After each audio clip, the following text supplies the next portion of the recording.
Welcome, WMers, to our second virtual education forum in Canada. My name is Cam Fraser, and I am the board chair of the WMFC. In 2023, we held our first virtual ed forum, and we were thrilled with over 160 registrants. This year, we've experienced tremendous increase in registrations to over 280 WMers, which is an increase of more than 75% from our previous ed forum. Well done, folks. It has become clear that WMers now realize that they must actively advocate for their own health and learn as much as they can about their diagnosis and treatment options for this very rare cancer. Through our 25 years in Canada as a patient group focused solely on WM and partnering with the Canadian medical community, the WMFC can now provide an extremely valuable resource for all WMers. Whether through managing events like this, advocating for new treatments, sending out education booklets and newsletters to our membership, assisting our 10 support groups across the country, or just being welcome and someone to talk to. All this helps build the knowledge and understanding of WM for patients, caregivers, and their families. Today we have representations from all provinces in Canada, quite a few from our southern neighbors in the US, and an increasing number of participants from Europe. We even have a few from South America. Welcome to you all. We would also like to recognize the many members of the medical community who are also in attendance. The word about WM is spreading across the globe, especially after recent ed forums now being held in Europe. This will lead to more knowledge, funding, research, and ultimately adherence to WM. You do not need to take copious notes to have to remember everything that you see here today, and all the presentations will be videoed and made available in a couple of weeks, including French translations of most of the presentations on our YouTube channel that you can access through our website. As you know, the WMFC is an all-volunteer foundation. To host this two-day event requires many dedicated volunteers, and I would like to thank all the volunteers who gave up their time to work on the Ed Forum Committee to make this happen. I would like to give a special shout out to our event coordinator, Gloria McNeil, who was instrumental in overseeing the volunteers and committees in order to pull this event together and finalize a very informative and educational agenda.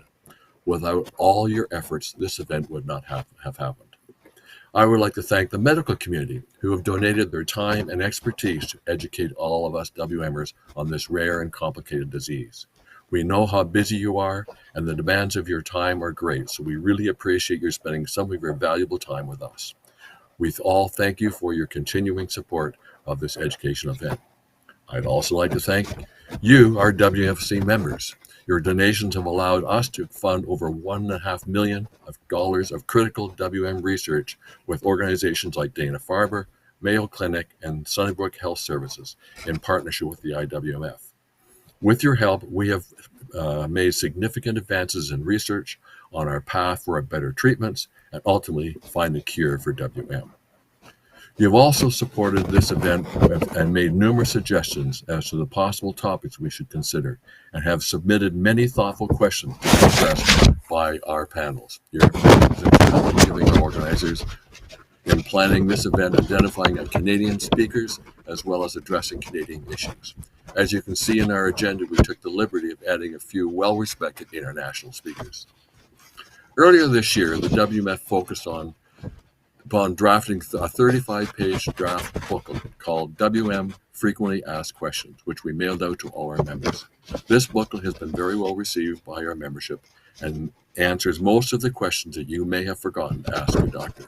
If you have not seen the booklet, you can review the booklet online by going to our website at wmfc.ca, or if you prefer, to receive a hard copy here in Canada, join the WMFC by completing our membership application form online, and we will send you a copy.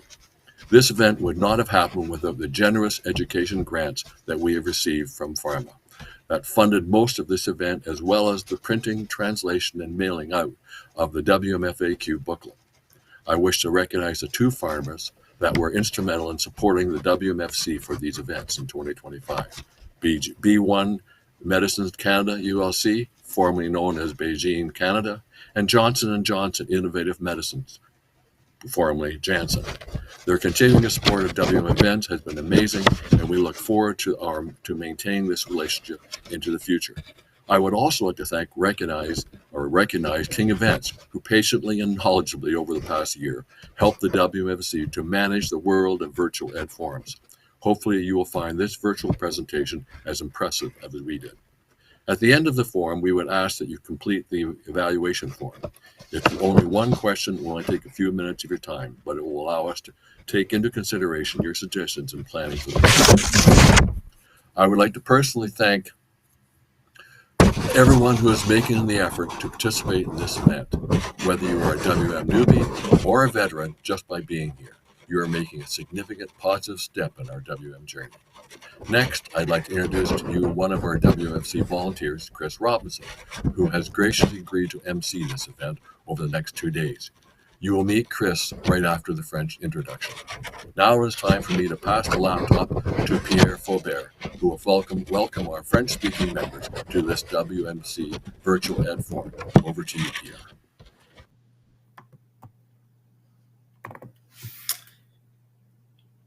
Thank you, Cam. Et bonjour à tous nos participants francophones en particulier. C'est avec grand plaisir que nous vous accueillons aujourd'hui au Forum éducatif virtuel 2025 de la Fondation canadienne du Waldenstrom. Mon nom est Pierre Faubert et je suis un volontaire auprès de la Fondation. Nous sommes particulièrement heureux de réunir cette année plus de 280 participants, dont une cinquantaine de francophones venus de partout au Canada, ainsi que de France, de Belgique et d'ailleurs. Notre forum est avant tout un lieu de rencontre entre patients, proches, chercheurs et professionnels de la santé.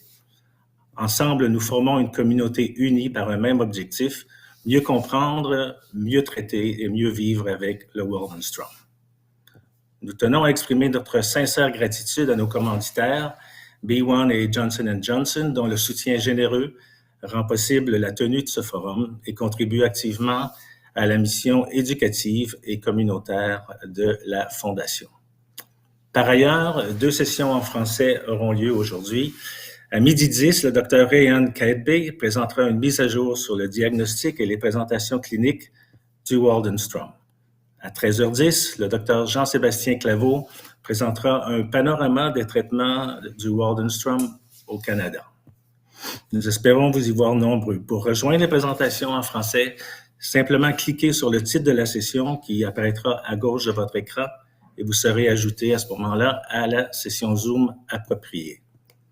Finalement, voici quelques conseils pour mieux profiter du forum. Je ne peux pas nécessairement tout lire le texte, là, mais allez de l'avant et posez vos questions, bien sûr. Pour les sessions en français, il sera possible à la fin de la présentation des docteurs de poser vos questions live, oralement, ou de soumettre vos questions via le chat. Si vous avez quelques problèmes techniques que ce soit, contactez King Events via courriel. Vous avez l'adresse courriel qui est présentée sur la slide. Pour ce qui est de quelle session suit, enfin l'ordre des sessions dans l'agenda se trouve toujours à gauche de la fenêtre vidéo principale. Et pour passer aux sessions en français, vous cliquez sur le titre de la session qui vous intéresse sur la gauche de l'écran encore pour rejoindre via Zoom les présentations de nos 2 docteurs francophones. Alors, ensemble, un instant, s'il vous plaît. Ensemble, nous ferons progresser la connaissance et renforcerons les liens qui nous unissent. J'espère que les 2 journées qui s'en viennent seront pour vous une grande source d'information et possiblement de réconfort et d'espoir. Je vous remercie tous et toutes. And now I'd like to turn it over to Chris Robinson as the MC of our event. Well, thank you, Cam, and thank you, Pierre, and the warmest of welcomes as we start our 2 days of presentations from some of the foremost experts in the world on Waldenstrom's macroglobulinemia.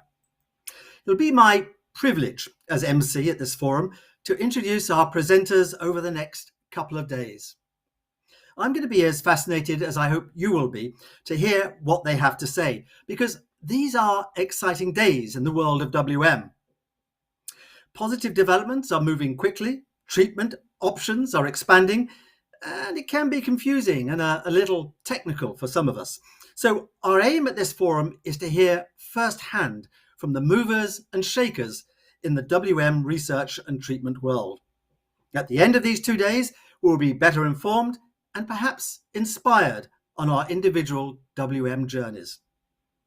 Today's speakers will indeed take us on a journey, starting with the big picture in WM and onwards to the current state of treatment therapies, to the challenging variants of WM, and then to the very frontiers of WM research. But before I tell you about our first speaker, let me tell you a little about you. Nearly 300 participants have signed up to view this forum, and that's almost double the numbers from our previous forum 2 years ago, which is a testimony to how well received that forum was. You are predominantly WM patients, of course, as am I, with a balanced mix of watch and waiters, in-treatment patients, and in-between treatments patients. But there are also participants from the medical professional world and those who are caregivers. You come from every single province across the country of Canada. And there's also a smattering, as Cam mentioned, of respondents who are also from the continents of Europe and North and South America. Everyone is welcome here, of course. This is very much your forum. The speakers will be presenting on core interests to all of us, wherever we are and whatever our WM status. And there will be opportunities throughout the 2 days for you to ask questions of our experts following their presentations. You are also invited to post your questions on anything related to WM for the Ask the Doctors panel, which is the final session for the forum tomorrow. To ask your question, just go to the chat button at the base of your screen and type it in at any time during each presentation. It's best to avoid highly personalized questions in order to make your question of interest to as many as possible. And we can't guarantee that every question will be taken, but as many as possible will be fitted in to our schedule. And talking of our schedule, you'll find the timings of all our sessions noted on the left-hand side of the entry screen. We'll be keeping as closely as possible to these timings throughout the 2 days, but we've also built in a 10-minute break into the middle of both days to allow for catch-up, stretching, bathroom breaks, and coffee brewing. To join the French presentations, click on the session title to the left side of your screen, and you'll be automatically entered into the Zoom waiting room. To navigate back to our main stage sessions following the presentations, just click on the next session in the list. If you have any technical problems with your participation, then don't worry, help is close at hand. King Events, who are hosting this virtual platform, have a help desk available via the tab on the entry screen, or you can email support@kingevents.ca. I am a WMer just like most of you. I was diagnosed in 2023 and treated at Princess Margaret Hospital here in Toronto almost immediately with 6 months chemotherapy. Those of you who attended our last forum may remember that I was on the patients panel. I was the boring one. Boring in as much that I received the current standard treatment of bendamustine and rituximab, and my experience has been about as mainstream as WM ever gets, which is not terribly mainstream. So now I am one of us in-between treatment patients, and I'll be looking ahead with particular interest to potential what comes next treatments. I'm a WMFC volunteer, and my role at this forum is very much to introduce each speaker, to keep each day flowing, and to ensure that we maximize our time with our presenters. After all, you're here to listen to their words of wisdom, not mine. So with that aim in mind, let me introduce our first presenter at this forum, Dr. Christine Chen. Now, Dr. Chen is a hematologist at the Princess Margaret Cancer Centre in Toronto, Ontario, whose world-class WM reputation I can personally attest to, as this is where I am so ably looked after. As a specialist in WM, Dr. Chen is going to take us through an overview of testing in our rare cancer to set us all up on the same page as we begin our 2-day journey of enlightenment. Over to you, Dr. Chen. Thank you very much, Chris. And I'm very honored to be asked to speak at this forum. Waldenstrom's is my fun disease, and I'm very grateful to have the opportunity to interact with so many of you in person in past support group meetings and virtually today. So next slide. So I was asked to speak on testing in Waldenstrom's macroglobulinemia. And I know there's an array of clinical manifestations of Waldenstrom. So similarly, there are many different tests that we may use. So next slide. Next slide. These are my disclosures. Next slide. So these are the objectives of my talk. I'm going to review fairly routine tests and their significance in the diagnosis of Waldenstrom's, providing information on prognosis, evaluating complications, screening tests before treatment, and then ongoing monitoring while on treatment. And then I'm going to discuss extra tests as well that are not performed in all patients, but just in those select few where it's indicated. Next slide. So I'll be weaving a case through my talk just to illustrate what tests are needed at different points.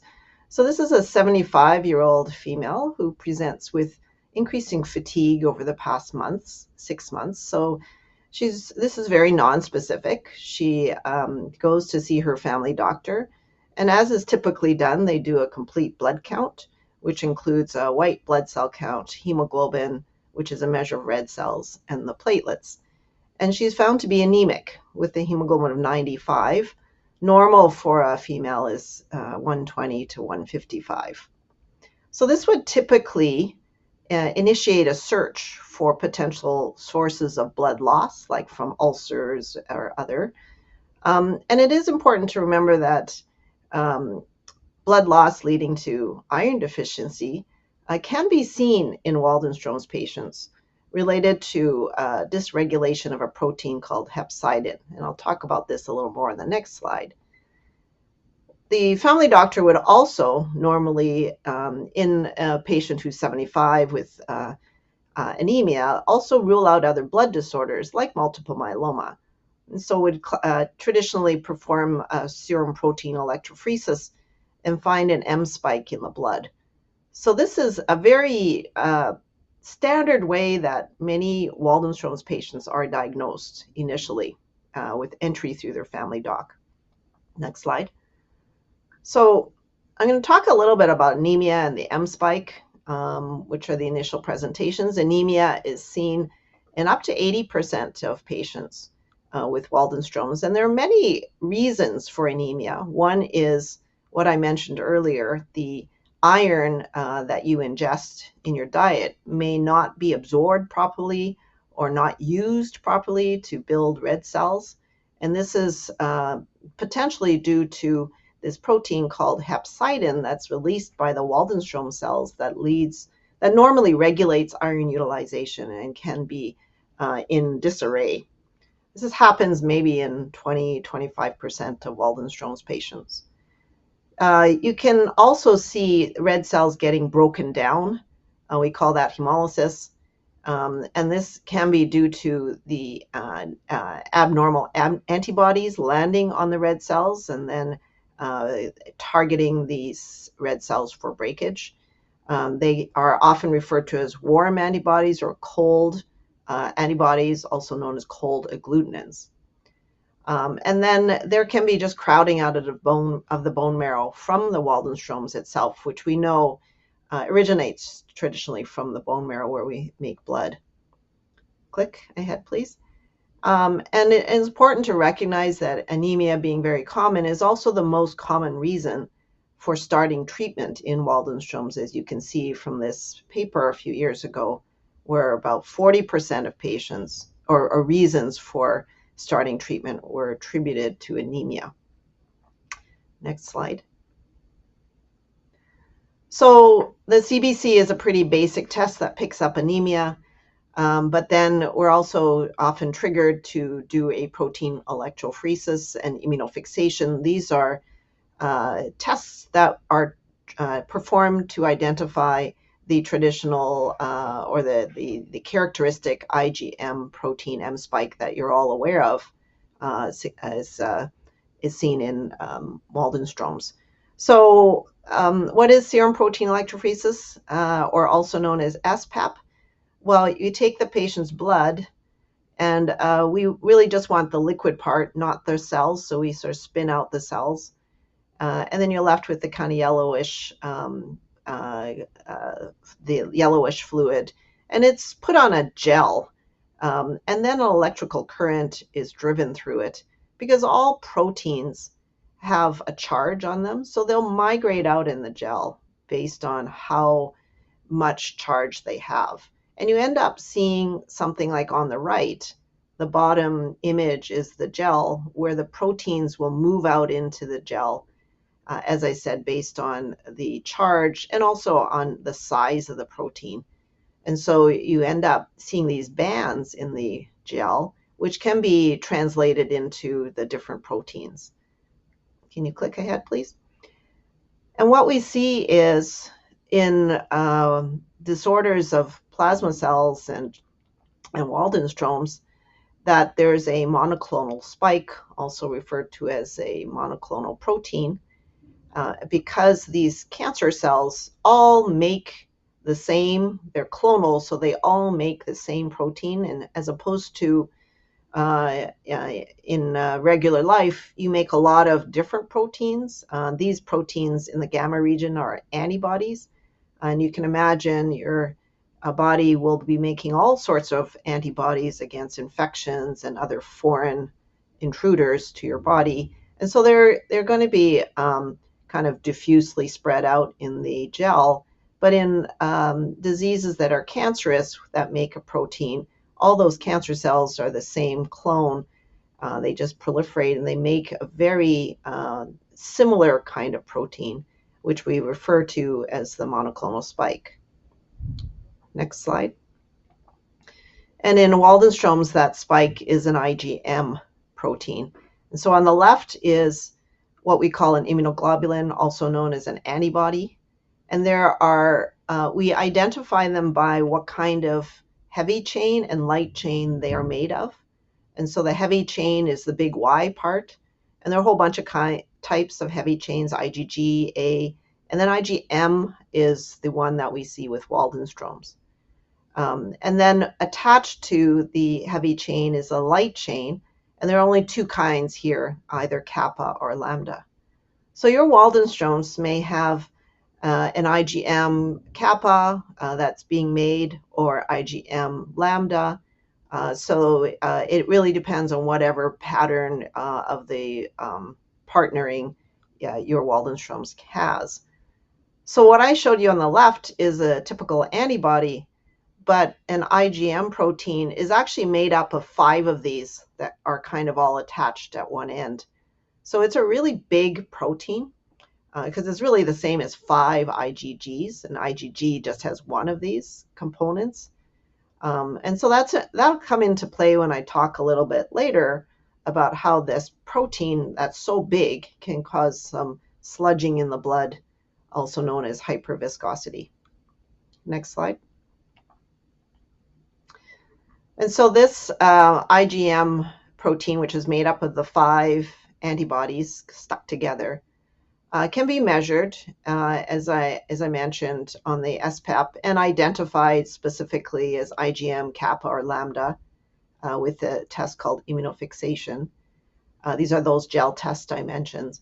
And at many centers, you'll get reports similar to what I'm showing you here from our center, where the total IgM is measured. And here at the top panel, you can see the total IgM is 77. The normal range for IgM is only up to 2.3, so this person has a very high IgM level. And the normal other antibodies like IgG and IgA are typically suppressed, so they go low where the IgM goes high. And then you can also specifically measure what's in that spike or that peak that I showed you earlier, because everyone has IgM, IgA, IgG that's just generically against antibodies fighting infections and things, but we want to know what component that peak is that's specifically due to the Waldenstrom's. And so we can do a special identification of the peak. And in this setting, we can see that the M peak measures 38.2. So you can actually measure both the total IgM and the M protein when you're following response to treatment in Waldenstrom's. But the M protein is more specific to the Waldenstrom's protein. Next slide. You can also measure the light chains. Remember I said that each of these antibodies has a heavy chain and then light chains attached. And the light chains can either be kappa or lambda. Some of these light chains are just loose in the blood. They're not attached to the heavy chain. And so you can measure that. And we do so in diseases like multiple myeloma because some patients have light chain disease only. They don't make the combination protein. But we don't routinely use this for diagnosis or monitoring in Waldenstrom's, except perhaps in light chain amyloid that's associated with Waldenstrom's. I'll talk about that later, where the light chain itself is a culprit in causing damage to organs. So I only mention this because often Waldenstrom's patients will see it show up on their testing, but the light chains, and we don't pay as much attention to the light chains as the actual total IgM protein and the M spike. Next slide. So let's get back to the M spike. So why is this big protein a problem? Well, it can cause injury in many ways. It can circulate around in the blood. And as I mentioned earlier, it's a really big sticky protein, so it can cause hyperviscosity. It can precipitate out. If it has a tendency to sort of come out of solution and precipitate in the blood, we refer to that as cryoglobulins because it happens in the cold parts of the body when you're exposed to cold, like fingers, toes, tip of your nose. And I'll talk a little more about that later. This protein can also interfere with your coagulation factors and lead to bleeding or predisposition to bruising. So that's the circulating IgM, but IgM can also deposit in tissues like kidneys, skin, your bowel, and cause some dysfunction of those organs, just as the IgM itself, or part of the protein, mostly the light chain, can be misfolded and deposit into organs like the heart and kidneys particularly, and we can refer to that as amyloidosis. And again, I'll refer to these disorders a bit more later. And then lastly, the IgM can also act sort of as an autoantibody. It can react against parts of your own body. And this is the main mechanism for the neuropathy we see with Waldenstrom's. And cold agglutinin is another term for the hemolysis I mentioned earlier, where the IgM protein itself can bind to the red blood cells and cause the red cells to break down. Next slide. So I spent a little time on the two presenting features of this patient I mentioned, so the anemia and the M spike. And once a patient is, when we see those, there's an IgM and anemia, we do automatically think, okay, this could be Waldenstrom's. And we really do need currently still to do a bone marrow test to confirm the diagnosis. Many of you are familiar with this, where we mostly lie patients on their side and we use a needle to burrow into the bone in the hip. Of course, it's frozen here. And we go into the middle of the bone marrow, which is where you make blood, and which is also where Waldenstrom cells start growing. And we can then attach a syringe and pull out the thick blood or bone marrow that's inside the bone. And we test it for various things. Morphology, which is just looking at the individual cells to see what kind of cells are in there. We can do some staining to look at the markers on the cells and identify them specifically as cells of Waldenstrom's. Flow cytometry does the same, except that it's not staining in the tissue, but really allows individual cells to be measured in a machine with the tumor markers identified. And then we can do cytogenetic and molecular testing, and I'll talk a bit about those. Next slide. So bone marrow findings. So typically what we see is what's referred to as a lymphoplasmacytic lymphoma. So when you see this term, also known as LPL, when it's associated with a IgM protein, that is the definition really of Waldenstrom's. And unfortunately, the typical picture when you look at cells under a microscope from the bone marrow is not very specific to Waldenstrom's, because you could see cells like on the left that look like pretty regular lymphocytes, so it could be confused with various types of lymphoma. You could see cells that look like this in the middle. These you can see are a little different. They're darker and they have what we call an eccentric nucleus. The nucleus is off to the side. And those are plasma cells. That could be, if there's more of these with your Waldenstrom's, it could look very much like multiple myeloma.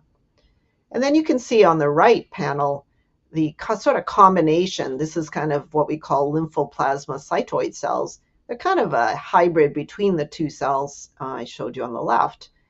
And so you can see any array of these cells, and you can imagine then that it would be hard to differentiate sometimes just by looking at the bone marrow to differentiate Waldenstrom's from lymphoma or myeloma. Click ahead, please. And so, so we do stain these cells because Waldenstrom's is a B cell disorder, and so there are typical markers like CD20, and of course the IgM they make can stain on the cells, but other lymphomas can do that as well. And the plasma cells stain differently, but again, we can see the myeloma look like this as well. Next slide. And I mentioned before that the traditional diagnosis of Waldenstrom's stemmed on seeing this lymphoplasmacytic lymphoma in the biopsy, which is not very clear-cut at all sometimes, in association with an IgM monoclonal protein. Just click ahead. But many other lymphomas and myeloma look like this. So, next slide. So we do other tests. You'll probably be aware we often do cytogenetics, or look at the genetic or the chromosomes in each patient. But none of these, if you just click ahead, are very specific to Waldenstrom's. These are just pictures of the different sets of chromosomes that we have. Although we can see chromosome abnormalities of 6, which I've like a deletion of part of the long arm of chromosome 6, and we can see deletions of chromosome 17 in some patients with Waldenstrom's. They're not very specific and not very good for diagnosis of Waldenstrom's. Next slide. So unlike other blood disorders, we can't really rely on cytogenetics. So we were very fortunate that over 10 years ago, we discovered that Waldenstrom's, most Waldenstrom's carry a mutation that we can test for called MYD88. And of course, you guys are all familiar with this. And thanks to groups, including Steve Treon's group at Dana-Farber, we have adopted the use of MYD88 for diagnosis, as well as for prognostication. So the MYD88, specifically at the site L265, is seen in the majority of Waldenstrom's patients and can help distinguish from other lymphomas and myeloma. So MYD88 is a protein that's in the Waldenstrom cells, and it can get activated when it's mutated. And simplistically, just it increases the signaling that you can follow the arrows down, leading ultimately to growth and survival of this cancerous cell. And you can see there are a whole bunch of other molecules within that get activated or involved along the way, like BTK, which is the rationale behind using some of these BTK inhibitors like ibrutinib, zanubrutinib in Waldenstrom's. But there are many other molecules as well, and that will be probably discussed by Steve and others when we talk about newer treatments. Next slide. So MYD88, as I mentioned, is seen in most patients with Waldenstrom's, and therefore is very helpful to differentiate from other kinds of lymphoma. Like if you look at the, this is doing PCR testing for MYD88. On the far right is, you can see Waldenstrom's 93%, then MZL is marginal zone. This is a difficult lymphoma to differentiate from Waldenstrom's. Often will look a bit like it on the biopsy and have an IgM protein as well. But the MYD88 mutation is only seen in 10%, so much lower than in Waldenstrom's. And similarly, other diseases like MM or multiple myeloma or CLL, chronic lymphocytic leukemia, and others, much less. You can see, however, that IgM MGUS, which is monoclonal gammopathy of uncertain significance, this is where patients have an IgM protein, but they don't have any other disease. And it is felt to be sort of a precursor or forerunner to developing Waldenstrom's in a small percentage. So you can see how some of the Waldenstrom's patients, some of the MGUS patients do have high levels of MYD88 mutation, but these are probably patients that are transforming to Waldenstrom's already. So you can't really use MYD88 to differentiate somebody from a precursor state. There's lots of overlap. Next slide. So it's important, there are a few foibles about MYD88 testing. Various methods are used, and we've learned over the years that some tests are more sensitive than others. So PCR, which is polymerase chain reaction, is probably better than testing like NGS, next generation sequencing. So maybe some of you have heard of these, and it's useful to know what your center tests because the next generation sequencing can often be falsely negative. We know that MYD88 testing is probably most sensitive done on bone marrow, although some centers I know do test the blood, and if it's positive, it's positive. If it's negative, remember it's not as good at picking it up as bone marrow. May not be detected easily if the amount of Waldenstrom's in your bone marrow is low. And as I already mentioned, MYD88 testing, unfortunately, is not always available at all centers. Next slide. And in some patients, the MYD88 is negative, even though they may look completely clinically like they have Waldenstrom's, and they may have a bone marrow that looks like lymphoplasmacytic lymphoma. So it is important to remember, besides the fact that your lab may be using a type of test that's not as sensitive, it is important to remember that there are other types of MYD88 variants besides the most common L265 one I mentioned earlier that most labs test for. And so on the right is just a picture of the MYD88 and how there are a whole bunch of other sites on the MYD88 that can be mutated and still cause at least be responsible for contributing to Waldenstrom's development. And so at our lab, at our center, if I think somebody has Waldenstrom's and they have the classic MYD88 265 that's negative, I will ask my lab to ask them if they can test for the other mutations at the other sites. And in those settings, they really just act the same and are treated the same as patients with the more standard MYD88 265 mutation.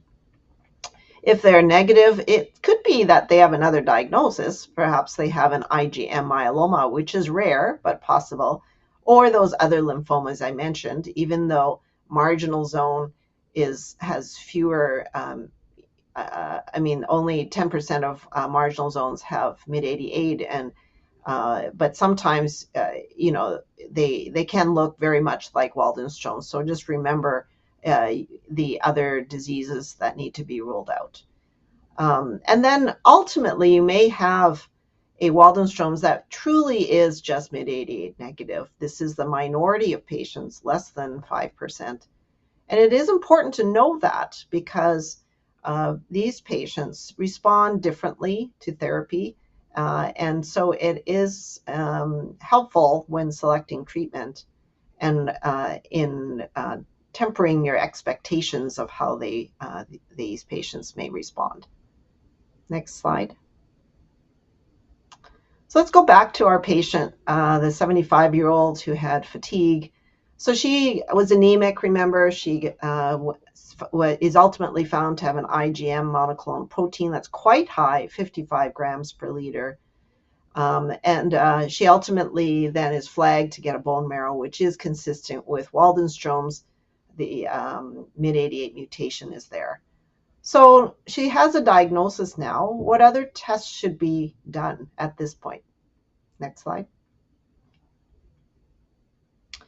So this is the Waldenstrom's workshop consensus guidelines were developed a number of years ago. They haven't changed much.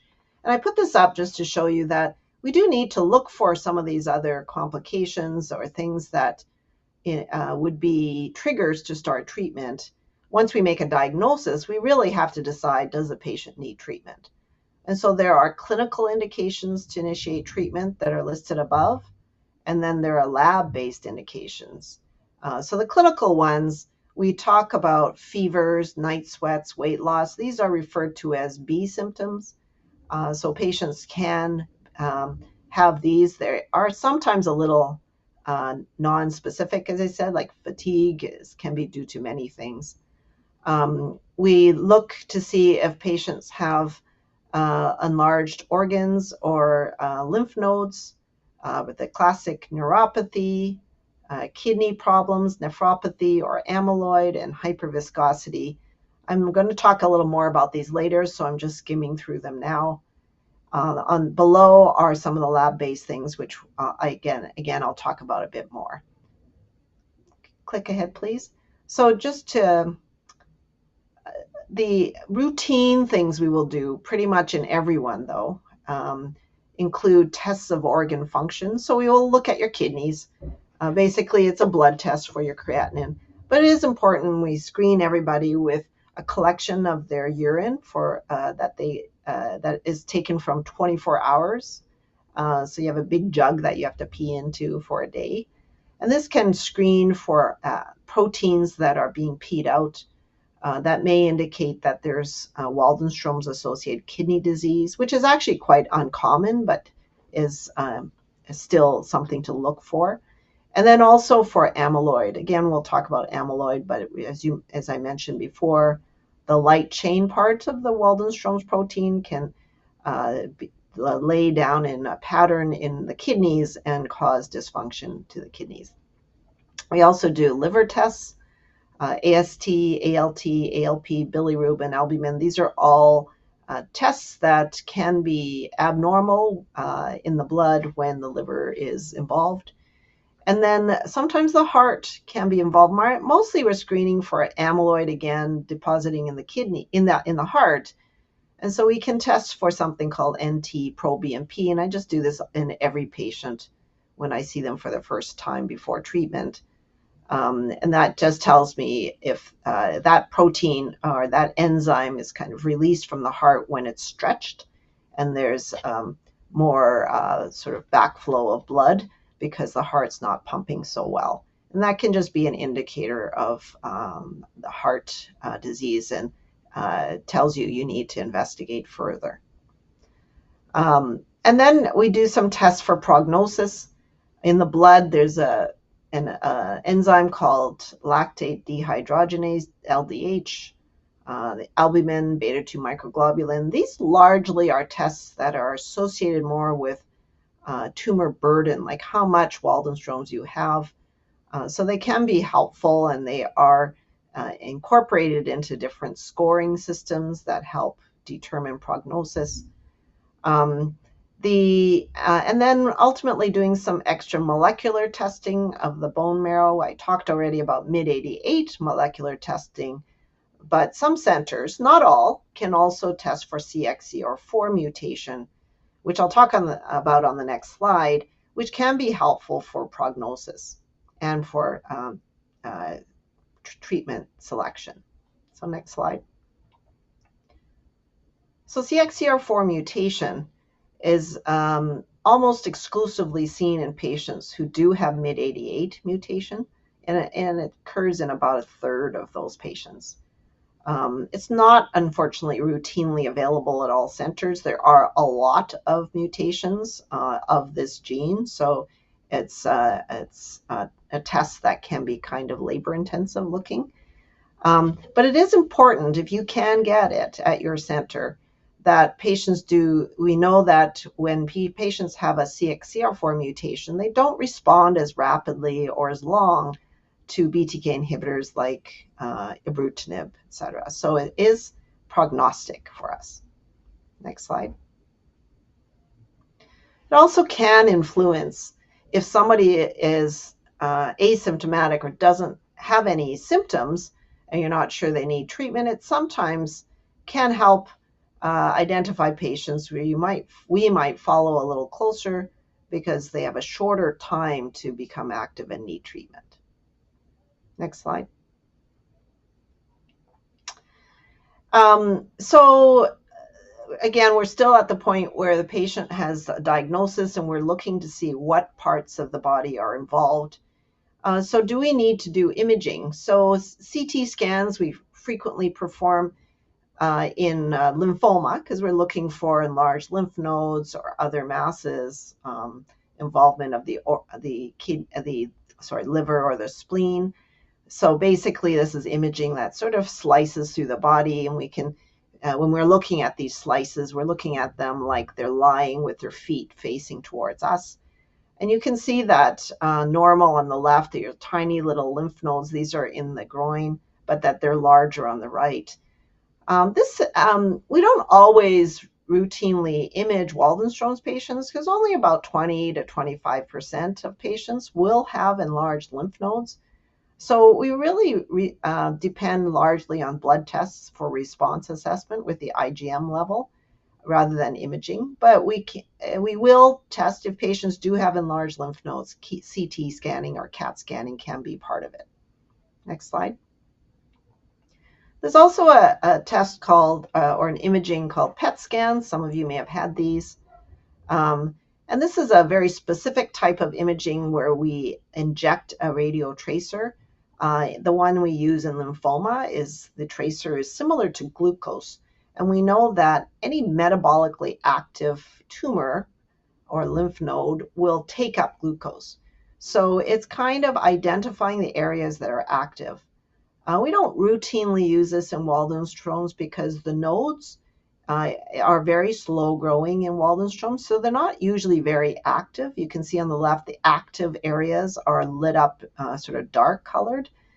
But it can be useful if there's a lymph node that's particularly growing faster than elsewhere, or if the patients are pretty sick with lots of B symptoms like weight loss, fevers, sweats, and we wonder whether they fall into the category of transformed Waldenstrom's, which is about maybe 10% of patients that can transform to a more aggressive type of lymphoma.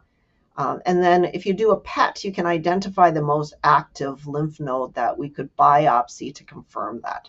That is important because transformed Waldenstrom's is treated very differently from just the slow-growing traditional Waldenstrom's. Next slide.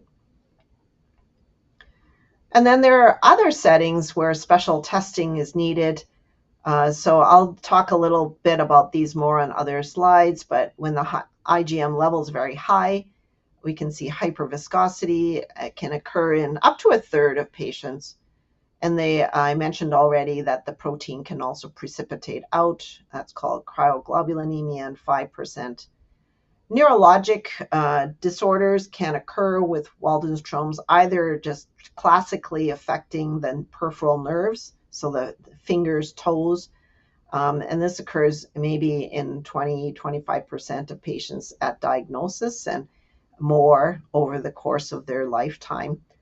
Bing-Neal refers not so much to peripheral nerves being involved, but to central brain or spinal cord nerve components being involved. This is rare. I'll talk about this as well.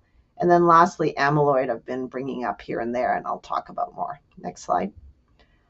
So let's talk about hyperviscosity. This occurs when the IgM levels typically are very high, over 50 or 60 grams per liter. And because that protein's really big, it can sludge the blood and so prevent blood from going to your brain, and you get headaches, blurred vision are common symptoms. We can measure the viscosity, and it's a kind of an old style test on the right, this viscometer, and it's measured in centipoise compared to water and blood. But to be truthful, the diagnosis of hyperviscosity is a clinical one. If you go to the next slide, patients have the typical symptoms and their IgM levels are high. And the most direct way to tell whether somebody has hyperviscosity is to look in their eyes. We dilate the pupils and look at the blood vessels in the back of the eye. And on the left, you can see how nice and neat the blood vessels are. And on the right, you can see there are all sorts of little splotchy hemorrhages. And often the blood vessels are really dilated because, again, the blood's getting sludged in the veins and causing some damage. So you don't always need the viscosity to tell you the blood's thick. You can look directly.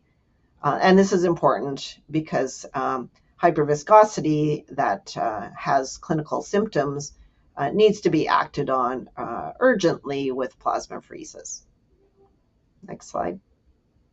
And so just briefly about that, I actually, every new patient I see with Waldenstrom's, I do get them to see our ophthalmologist just to ensure that there's nothing pending in the back of the eyes, just because, again, visual changes and headaches are very common symptoms and not always picked up as a symptom of hyperviscosity.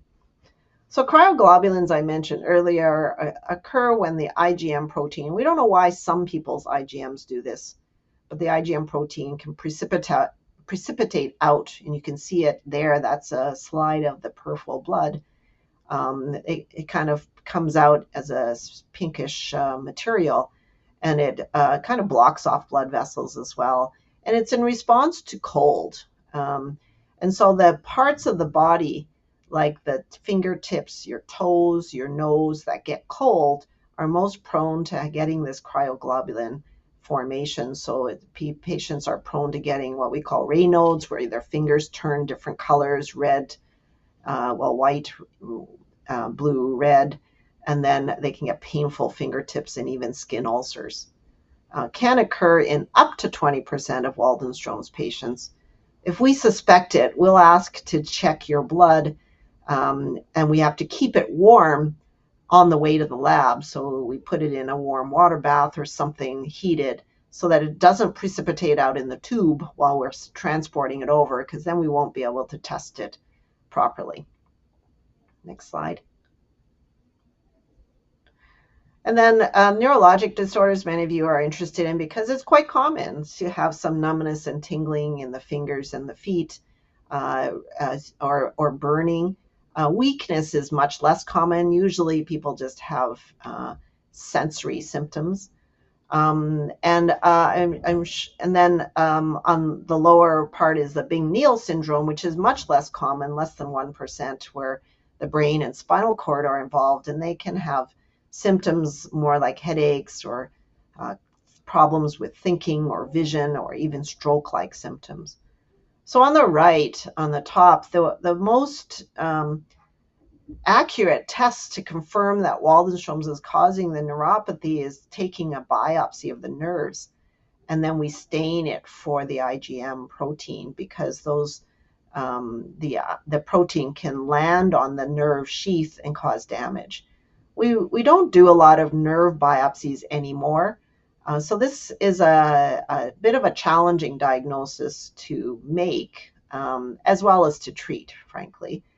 On the image below is just what you might see if you are questioning whether someone has Bing-Neal. You can see the A image is an MRI where there's actual parts of the brain involved. And on the right is an MRI of the spinal cord. It's a side view with the vertebrae.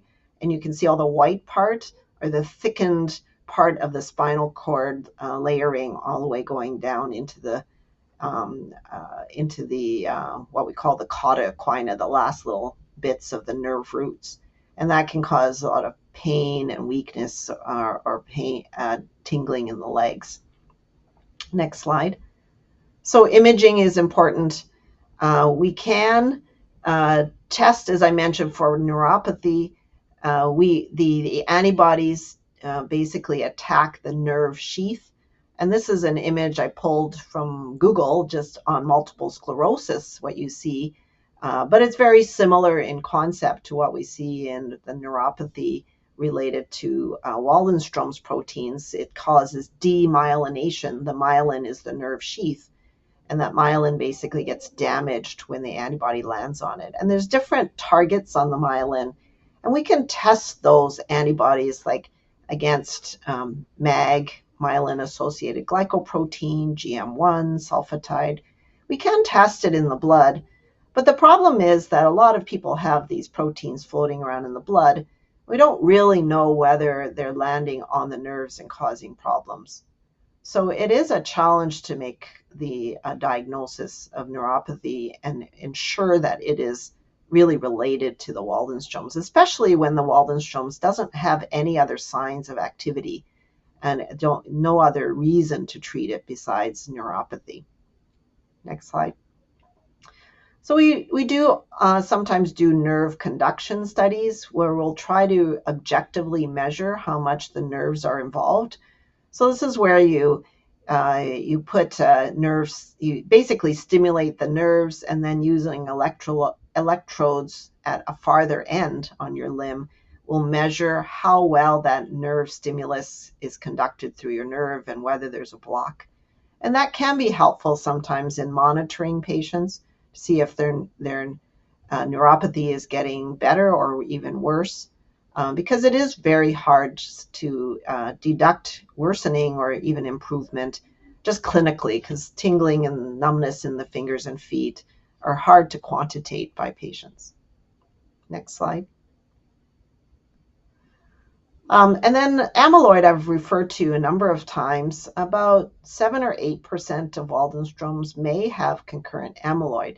And as I mentioned, it's due to the portion of the IgM protein, the light chain, that will, it's basically malformed. They misfold, and they form these fibrils, which then deposit into organs, and they cause organ dysfunction.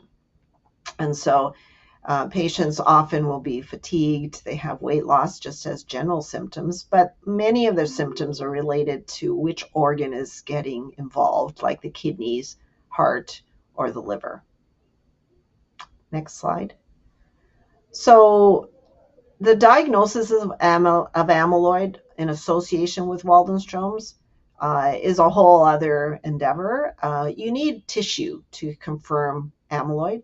So often patients are getting bone marrows for their Waldenstrom's diagnosis, but the bone marrow is not a very good way to diagnose amyloid. It's usually best tested when you biopsy an organ that's involved. So if you have a kidney that's not working well, or you're peeing out a lot of protein in the urine, that may be a sign that a kidney biopsy would be helpful to rule out amyloid.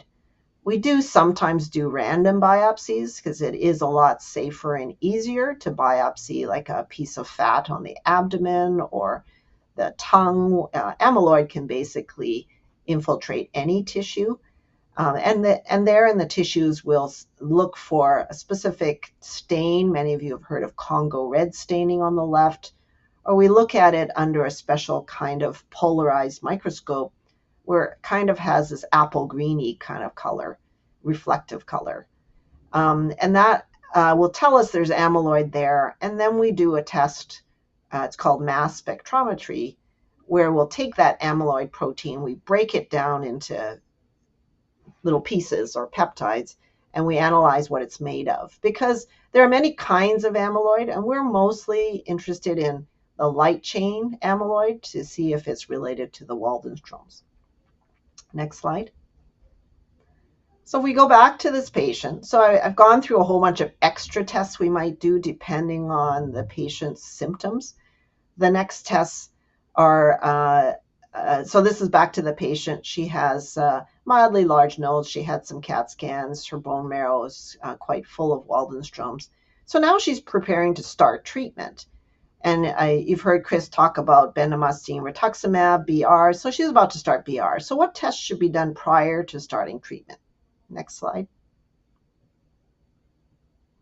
So these are some of the routine pre-treatment screens.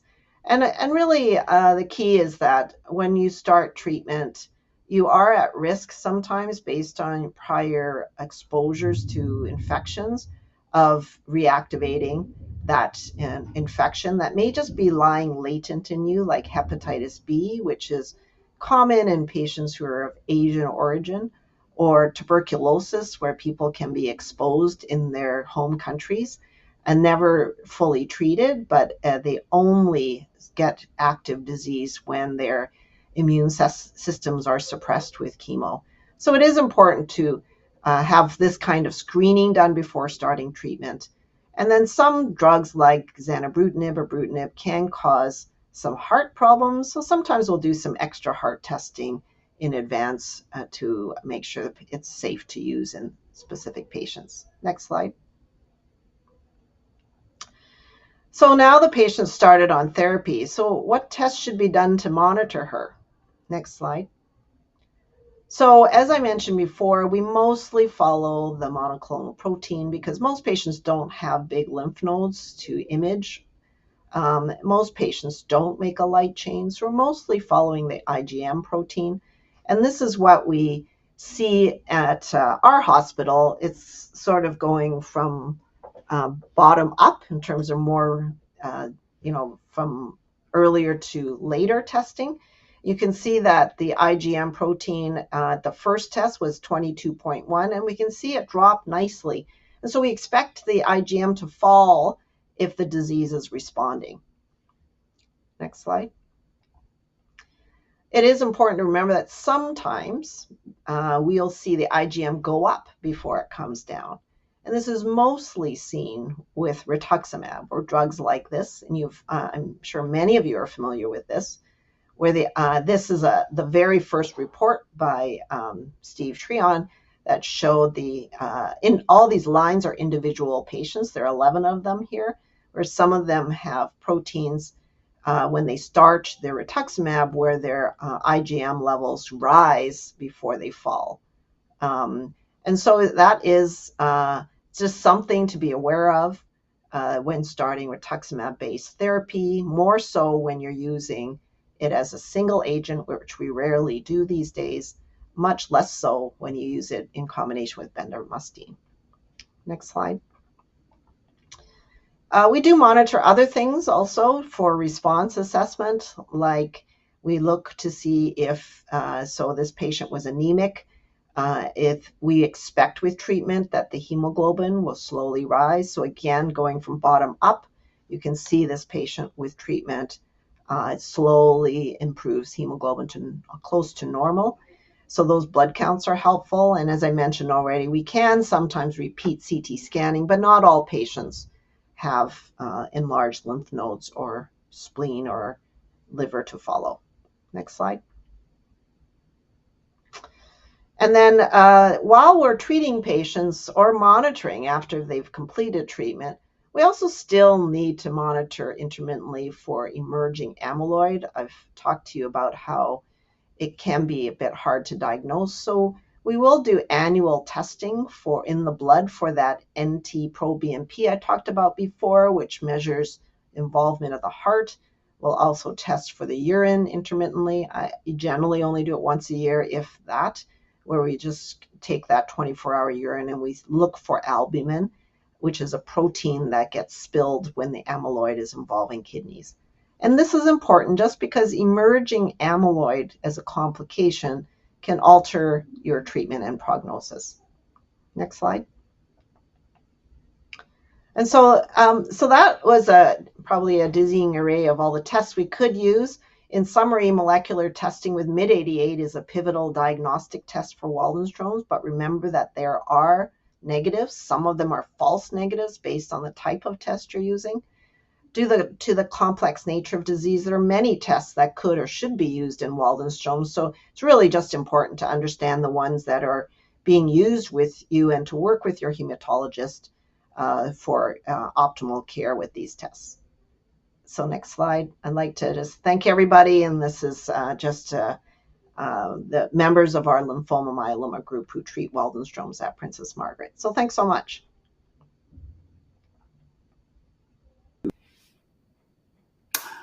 Thank you very much, Dr. Chen.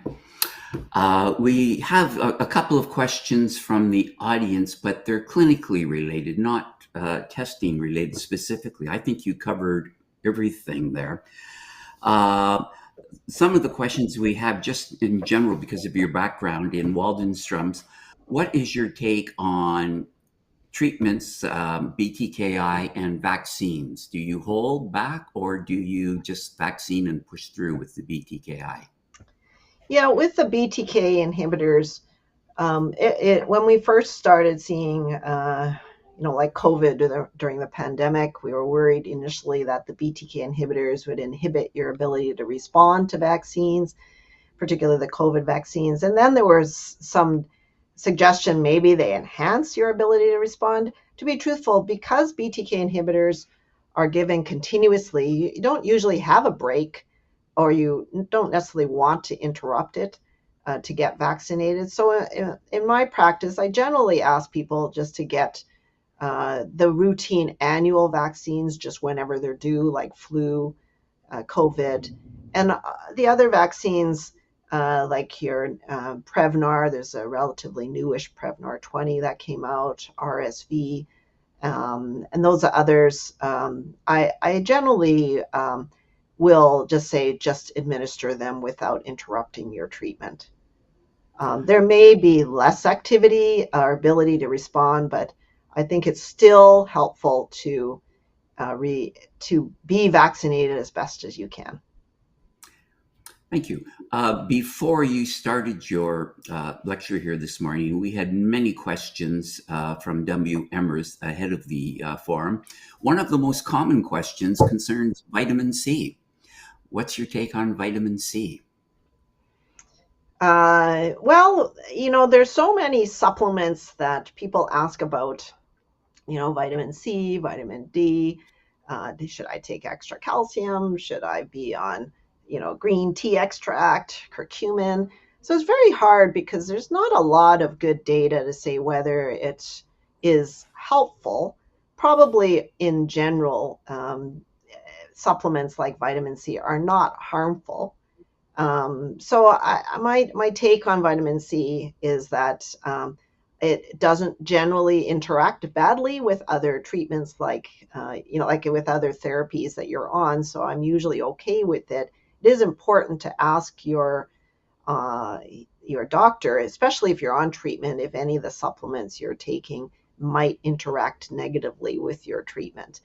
I do usually ask patients to stay away from things that I can't really analyze well, like, sometimes they're taking holistic medications from a store when they're just like a root of some sort. I don't know what's in them. They may adversely affect your treatment. So when patients are on active therapy, I usually ask them to avoid taking things like that. Thank you very much. That's the end of our time. We have an hour and a half for questions tomorrow with our Ask the Doctor panel. We'll refer there. And with that, I'll hand back to you, Chris. Oh, thank you very much, Joe. And a big thank you, of course, to you, Dr. Chen, for the WM big picture. One of the things that I love to pick up on from your presentation was the hyperviscosity, which was the driver for my particular initiation into treatment. But I also love the way that your colleague at Princess Margaret described it to me, which was having blood like maple syrup, which is a lovely Canadian way of describing one of the symptoms. But your presentation really was the perfect way to kick off this forum.